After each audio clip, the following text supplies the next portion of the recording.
before I get into things, I'll just let you know that I'm doing a speech with a severe handicap and that I'm sober.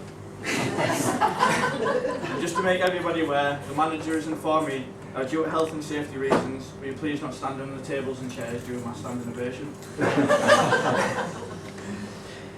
I'm sure most of you in here know, but for those who don't, I have the strange honour of being the best man for my own dad's wedding. I wasn't really sure what a best man speech entailed, let alone one for your dad. So I did some research and found that speech is basically a character assassination. I also read that if you're doing a speech for your dad, maybe you shouldn't go too harsh on him, as it might affect my chances of a decent inheritance. Well, after bleeding him dry for the past 2 years, I can assure you there's no chance of that. So on with the speech. In time-honoured tradition, I will now do my best to give my dad the most uncomfortable 5 minutes of his life. And for the record, the most uncomfortable 5 minutes of Bonnie's life will be coming later on this evening. With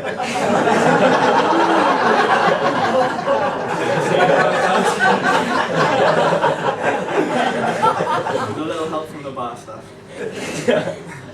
As soon as I met Bonnie, I knew she was the right woman for my dad, as due to her condition as a diabetic, she always has a healthy supply of sweets for me. There is no one here today more happy than me to see my dad marrying such a lovely and beautiful woman.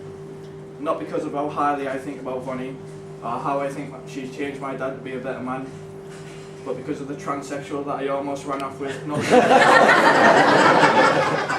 the night in the Martin Hotel. So I'm relieved that my dad is marrying a woman, let alone a woman of Bonnie's calibre. I think the most terrifying thing about this marriage is that they'll both be applying for their OAP bus passes before the honeymoon period is over. Well, my dad has actually managed to find someone who can drink him under the table and be equally as daft as him in the process.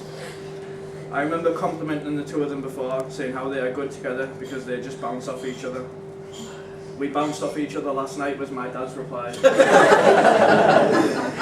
This was certainly a decent icebreaker for the first meal we had together. My dad has often said that I seem to be following in his footsteps, almost exactly the same as he did from 16 till now. I'm not quite sure if you all think so too, so you'll have to ask my 3 girlfriends later on. If it is true, then at least I can look forward and hope that I will be as happy as he is today on my own wedding day, and that my wife is also looking as beautiful. I'm delighted to be the best man at my father's wedding, and I wish I had more stories to tell you all, but I believe it was a tactical choice from my dad, as I don't really know much about the first 30 years of his life. And even though it's tradition to grill the groom about his past or have a dig about his character traits, I've decided to gauge it on the basis that he's got so much more on me than I have on him. I would like to thank my dad today. My dad has been a rock to me in the last 2 years. He's been my bank, as he said, my chauffeur, as he's also said, and he's helped me when I've needed him most. He's been my driving force behind my career, and I wouldn't be the man I am today without him.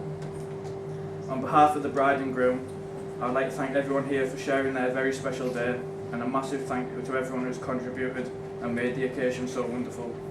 And not forgetting those who are sadly not here with us today to share this special occasion, but I'm sure they would be very proud to see you here and happy, Bonnie and Dad. It's an honour to call you my stepmother, and Dawn and Andrew my stepsister and stepbrother. You two will make a great married couple for many years to come, and I'm very proud to have been a part of your special day. With all my heart, I hope you to have a long and happy marriage. Now if you'll all be upstanding with me and join in a toast to the bride and groom, and wish the happiness to the future.